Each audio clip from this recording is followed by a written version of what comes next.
उभा घेऊन काकडा घेऊन पंचारती करू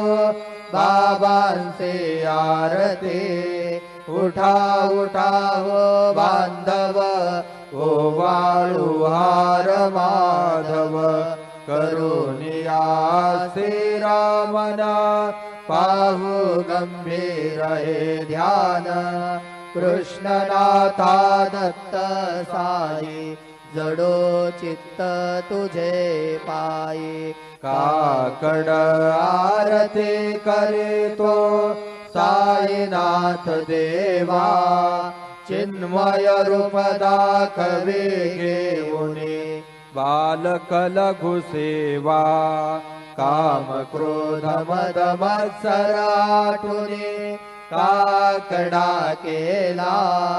वैराग्याचे तूप घालुने